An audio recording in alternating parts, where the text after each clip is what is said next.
It's Wednesday, the 21st of September, 2022. Welcome to the Fast Five by Fear and Greed, where we give you the top 5 business stories you need to know in just 5 minutes. I'm Michael Thompson, and good morning, Sean Aylmer. Good morning, Michael. Sean, 5 stories in 5 minutes. Let's rip into it. Story number 1, Federal Treasurer Jim Chalmers had some good economic news yesterday, saying the budget deficit will be almost $50 billion better than forecast in the last budget. That's a result of a much higher tax intake thanks to higher commodity prices and plenty of people in jobs paying income tax and lower outlays due to reduced unemployment benefits and COVID payments. That's the good news, Michael. The bad news is that the improvement mostly reflects one-off factors like higher commodity prices. It means that they won't be recurring. Dr. Chalmers also warned that many promises from last year will spill over into this year, which puts further pressure on the bottom line. He also had something to say about petrol prices. Now, the fuel excise will double on Wednesday night next week, having been halved temporarily by the previous government. That means an extra 22.5 cents per litre should be added on. But Dr. Chalmers said the price shouldn't rise by that much immediately because of all the fuel in tanks underground, which was purchased at the lower price. He said the competition watchdog and the government will be keeping a close watch. I hope they are. Yeah, hopefully. Story number 2, Sean, get ready for this one. Some big numbers here. New Hope Coal yesterday announced a profit of nearly $1 billion, which is 12 times the previous financial year. It's really become the poster child for the energy sector. Yeah, incredible. Chief Executive Rob Bishop says very high thermal coal prices are likely to keep rising before falling, so profits this year could be even larger. The result, which was for the 12 months ended the end of July, sent New Hope's share price up more than 7%. It's up 150% this year alone. Incredible. That's on the back, of course, of sky-high coal prices. Incredibly, volume was actually down 8%, notwithstanding that massive earnings.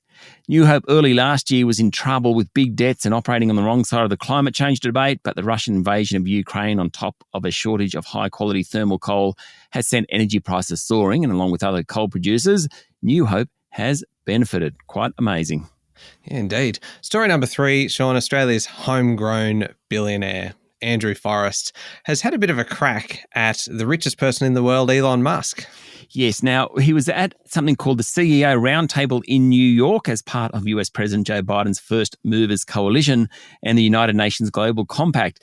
Dr. Forrest said Fortescue would invest about $6.2 billion between 2024 and 2028, though not more than 10% of earnings in any given year. The company estimates it will create cost savings of about $3 billion by 2030.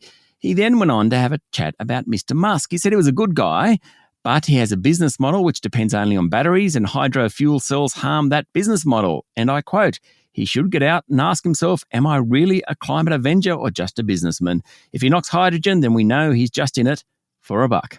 Yeah, not a bad line. Story number 4, Sean, a bit of an update on a story we talked about a little while ago from Dan Murphy's. It was offering a guaranteed on-the-spot 10-minute interview to anyone over the age of 18 who walked into the store wanting a job.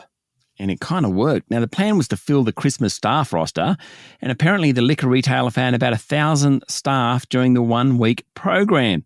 It's still 1,200 people short, highlighting the challenge companies are facing at the moment when it comes to finding good people. Around half the stores nationally found more than 5 quality candidates, Dan Murphy said. They then moved through the process. All right, last one. Story number 5. In the gaming world, Sean, there are a few things bigger than Grand Theft Auto.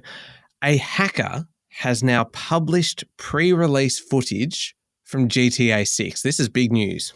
It is. The cache of videos includes an extensive and unauthorised look at the making of one of the biggest games in the industry.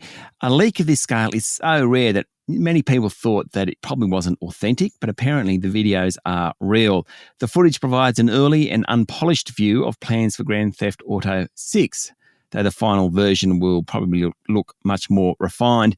Now, Grand Theft Auto 6 has been in development in some form since 2014. The last update of the game was 2013. So you could imagine gamers around the world, and we non-gamers are kind of keen to see what it is, what it's like. So this leak is quite a new story. Yeah, it sure is. There we go. The top 5 business stories in 5 minutes. Thank you, Sean. Thank you, Michael. It's Wednesday, the 21st of September 2022. Remember to hit follow on the podcast, and if 5 minutes isn't enough for you, you can find our longer daily show called Fear and Greed wherever you listen to podcasts. I'm Michael Thompson, and that was the Fast Five by Fear and Greed. Have a great day.